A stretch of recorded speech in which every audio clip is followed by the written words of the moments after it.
Good morning everyone. Last हमारा topic revaluation account का हुआ था। अब हम रिवैल्यूएशन अकाउंट से बेसिस पर रिलेटेड क्वेश्चंस कर रहे हैं, इलिस्ट्रेशन कर रहे हैं। यहाँ इलिस्ट्रेशन 34 देखेंगे। A B C are partner sharing profit and losses in the ratio of 3:3:2। Their balance sheet as at 31st March 2003 was as follows। उनकी बैलेंस शीट दी हुई है और ABC का प्रॉफिट शेयरिंग रेशियो जो है वो 3:3:2 है और 31st मार्च 2003 के अकॉर्डिंग ये बैलेंस शीट है, जिसमें सन्ड्री क्रेडिटर्स 24,000 के, जनरल रिजर्व 36,000 का और कैपिटल का ABC का बैलेंस जो है वो 2 लाख और 1,50,000 है। और कैश का बैंक का बैलेंस जो हमारा है 37,000। सन्ड्री डेटर्स जो हमारे हैं वो है 44,000। स्टॉक 1,20,000 का, मशीनरी जो है 1,59,000 की और बिल्डिंग 2 लाख की। उसके बाद नीचे हमारे को एडजस्टमेंट में कुछ एंट्री स्टेटमेंट गिवन है। Partner decided that with effect from 1 April 2003 they would share profit and losses in the ratio of 4:3:2। वो कह रहे हैं कि पार्टनर ने डिसाइड किया कि 1 अप्रैल 2003 के इफेक्ट से लेते हुए ही उनका प्रॉफिट शेयरिंग रेशियो जो है वो अब 3:3:2 की जगह 4:3:2 हो जाएगा। और स्टॉक जो है उसका वैल्यू की गया तो स्टॉक की वैल्यू जो है वो 1,10,000 हुई, लेकिन आपकी बुक्स में 1,20,000 है। तो स्टॉक जो है पहले से डिक्रीज हो गई है उसकी वैल्यू। और सेकंड हमारा है machinery is to be depreciated by 10%। Machinery depreciate हो गई है तो डेप्रिसिएशन मीन्स उसकी वैल्यू में कमी होना, डिक्रीज होना वैल्यू उसकी। एंड 159,000 है उसकी वैल्यू, 1,59,000, तो उसका 10% जो है वो हो जाएगा 15,900। Provision for doubtful debts is to made on debtors 5%। Debtors के ऊपर प्रोविजन बनाना है 5% का। 44,000 का 5% बना लेंगे हम 2,200। उसके बाद building is to be appreciated by 20%। Building की वैल्यू जो है वो 2 लाख है, उसको अप्रिशिएट किया है मीन्स उसकी वैल्यू जो है वो बढ़ रही है 20%। तो 2 लाख का 20% हमारा हो जाएगा 40,000। उसके बाद फिफ्थ जो स्टेटमेंट बोल रहा है, a liability for 2,500 included in sundry creditors is not likely to arise. 2,500 के क्रेडिटर्स जो कि सन्ड्री क्रेडिटर्स में एक लाइबिलिटी है, सन्ड्री क्रेडिटर्स में इंक्लूड है 2,500 की, अब उनको पे जो है नहीं करना है। Partners agreed that revised value are to be recorded in the books. They don't, however, want to distribute the general reserve और general reserve को जो है वो distribute नहीं करना चाहते हैं। You are required to prepare journal entries, capital account of the partner and revised balance sheet। उन्होंने बोला है कि पार्टनर ने रिवाइज्ड वैल्यू जो मतलब चेंजेस हुए हैं वो वैल्यू ही बैलेंस शीट में शो करनी है और आपको कैपिटल अकाउंट बनाना है पार्टनर्स का और जर्नल एंट्री करनी है। तो यहाँ हम देखेंगे बोर्ड पर हम रिवैल्यूएशन अकाउंट बनाने वाले हैं। तो यहाँ आप देखेंगे स्टॉक की वैल्यू जो थी वो 1,10,000 थी और यहाँ हमारे स्टॉक जो था वो 1,20,000 था। तो स्टॉक जो है वो डिक्रीज हुआ है हमारा रिवैल्यूएशन की डेबिट साइड में क्या होगा, टू स्टॉक अकाउंट, कितने से 10,000 से। नेक्स्ट हमारा है मशीनरी की वैल्यू डेप्रिशिएट हुई है, मींस मशीनरी पर हमारा जो है 10% डेप्रिसिएशन लगाना था। तो 1,59,000 की हमारी मशीनरी थी जिसके ऊपर 10% बनता है 15,900। उसके बाद हमारी बात है प्रोविजन फॉर डाउटफुल डेट्स की। हमारे डेटर्स थे 44,000 के और उसके ऊपर 5% जो है वो प्रोविजन है, मींस हमारे वो डेटर्स जो हैं उनसे हमको पैसा जो है नहीं मिलने वाला है। तो हमारी डेटर्स डिक्रीज हो रहे हैं, डेटर डिक्रीज हो रहे हैं तो हमारा लॉस हो रहा है और ये रिवैल्यूएशन की डेबिट साइड में हो जाएगा। उसके बाद हमारी बिल्डिंग जो है वो है बिल्डिंग अप्रिशिएट हो रही है 20% से। हमारी बिल्डिंग की वैल्यू 2 लाख थी, 2 लाख का 20% होता है 40,000। क्रेडिटर्स उसने बोला है कि एक लाइबिलिटी है क्रेडिटर्स में जो कि इंक्लूड है और वो आगे से राइज नहीं हो रही है, तो 2500 के हमारे क्रेडिटर्स हो रहे हैं। उसके अलावा हमारे पास जनरल रिजर्व के बारे में बात थी कि जनरल रिजर्व को डिस्ट्रीब्यूट नहीं करना है,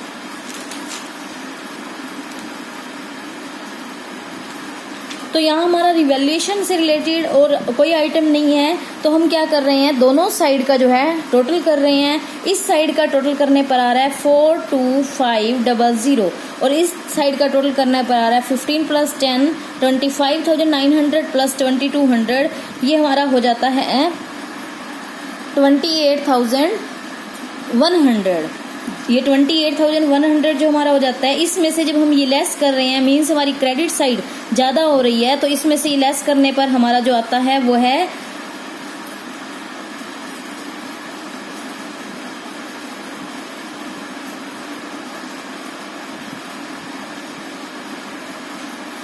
14400। तो ये जो है हमारा प्रॉफिट हो जाएगा।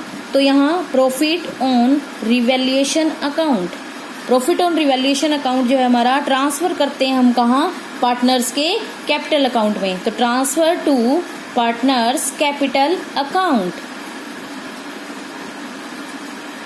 तो यहाँ देखेंगे पार्टनर्स कौन कौन है, ए है,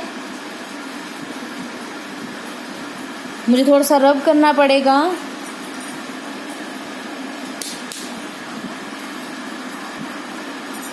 ए is capital account, B is capital account, C is capital account.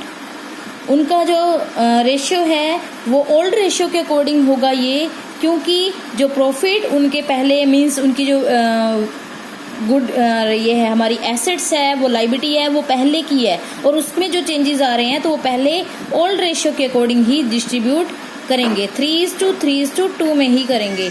तो 14,400 को हम 3/8 में कैलकुलेट करते हैं, तो ये हमारा हो जाएगा 5400 एंड नाउ अगेन 5400 एंड 2/8 करते हैं तो हमारा हो जाएगा 3600। तो यहाँ 5400, 3600 हो गया। ये हमारा जो है रिवैल्यूएशन का प्रॉफिट है, हम ट्रांसफर कर रहे हैं कहाँ, कैपिटल अकाउंट में। तो यहाँ हम इसका टोटल लिख देंगे नीचे दोनों तरफ, आपको पता ही है वो हम इक्वल करते हैं 42,500 और यहाँ भी 42,500।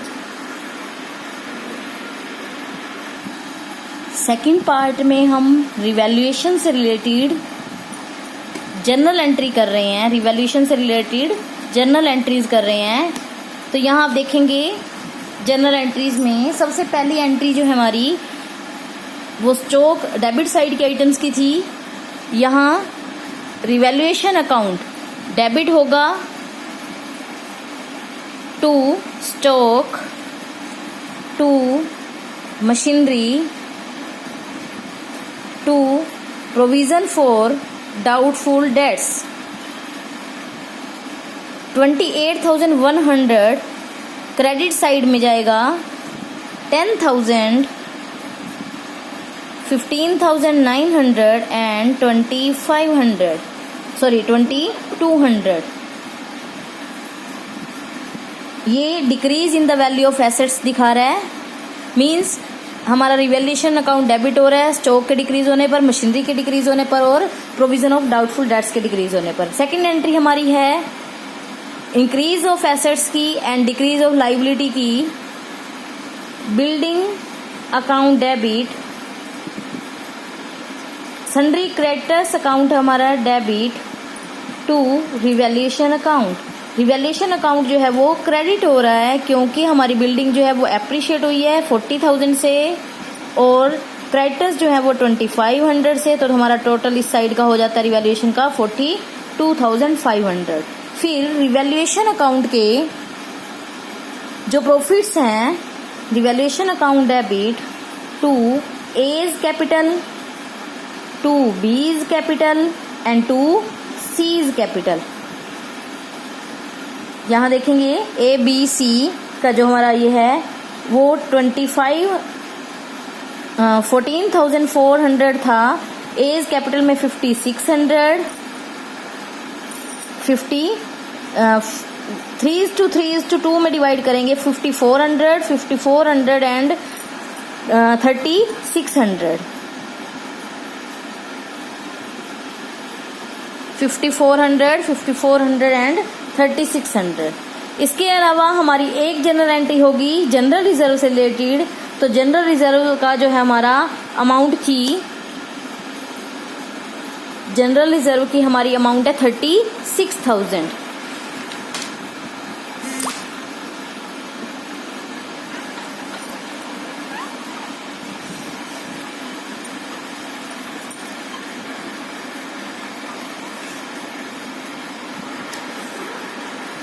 ओल्ड रेशियो जो है वो हमारा था 3:3:2 एंड न्यू रेशियो जो हमारा है वो है 4:3:2।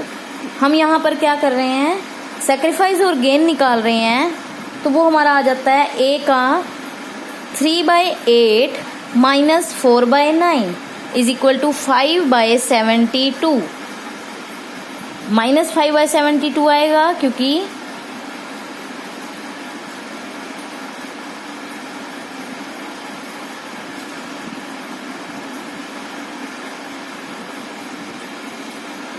बी का हमारा आ जाता है 3/8 माइनस 3/9। तो ये सोल्व करने के बाद आ जाएगा 3/72 पॉजिटिव में, मीन्स ये नेगेटिव में था, ये पॉजिटिव में, ये सेक्रीफाइस होगा, वो गेन था। सी का हमारा आ जाता है 2/8 minus 2/9 is equal to 2/72 sacrifice. A B और सी दोनों 3 और 2 का सेक्रीफाइस कर रहे हैं, तो वो 3 और 2 का टोटल हो जाता है 5, जो कि ए जो है वो गेन कर रहा है। तो यहाँ पर जो पर्सन जनरल रिजर्व में अगर हम उसको डिस्ट्रीब्यूट नहीं कर रहे हैं पार्टनर्स में, मीन्स हम as it is balance sheet में शो करने वाले हैं, तो जनरल रिजर्व का सेक्रीफाइस के अकॉर्डिंग और गेनिंग रेशियो के अकॉर्डिंग हम क्या है जनरल रिजर्व अमाउंट जो है वो निकाल लेते हैं 36,000 का 5/72। जो पर्सन गेन कर रहा है वो ये अमाउंट जो है पे करेगा किसको, जो पर्सन सैक्रिफाइस कर रहे हैं उसको। तो यहाँ पर हमारा आ जाएगा 572 को 5 से मल्टीप्लाई करते हैं तो 360 होता है, तो यहाँ पर हमारा आ जाएगा 2500। तो 2500 जो है ए पे करेगा बी और सी को। तो बी को कितना मिलने वाला है 36,000 का 3/72 मीन्स 500 मल्टीप्लाई 3 1500। एंड सी को कितना मिलने वाला है, सी को कितना मिलने वाला है 2/72 था, मीन्स 500 मल्टीप्लाई 2 1000। तो यहाँ जनरल एंट्री क्या हो जाएगी, देखेंगे जनरल एंट्री, मैं इसको रब करके कर देती हूँ। हमारी जनरल एंट्री हो जाएगी A's capital account debit to B's capital account and to C's capital account. अब जो A की कैपिटल अकाउंट है वो कितना जाएगा 2500 और B की कैपिटल में कितना जाएगा 5000 और इसमें 1000। तो ये क्या है एडजस्टमेंट एंट्री है किसकी, for general reserve on change in profit sharing ratio. उसके बाद हमारी बात है पार्टनर्स कैपिटल अकाउंट बनाने की। अब पार्टनर का कैपिटल अकाउंट हम बना रहे हैं यहाँ। सबसे पहले पार्टनर के कैपिटल अकाउंट में आप क्या करेंगे, उसका बैलेंस लिखेंगे जो आपको बैलेंस शीट में गिवन है। तो यहाँ देखेंगे पार्टनर कैपिटल अकाउंट में हम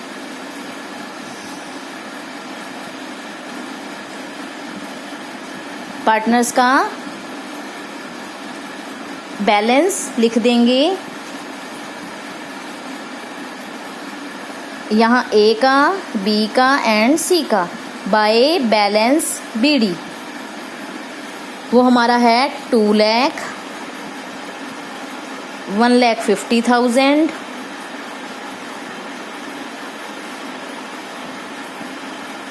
1000 और 1,50,000।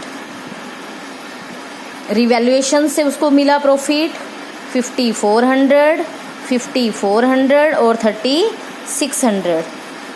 उसके बाद हमारा ए का कैपिटल अकाउंट से जो जनरल रिजर्व की अमाउंट मिली है, ए को मिली है 1,500, इसलिए ए का कैपिटल अकाउंट जो है वो क्रेडिट होगा। और सॉरी, ए का नहीं, मैं क्लियर कर देती हूँ यहाँ। जनरल रिजर्व जो है वो ए से मिला है बी और सी को, तो ए का कैपिटल अकाउंट जो है वो डेबिट हो जाएगा, बी और सी का क्रेडिट होगा। तो बी और सी का हम यहाँ क्रेडिट कर रहे हैं, लेकिन कौन पे कर रहा है उसको? ए।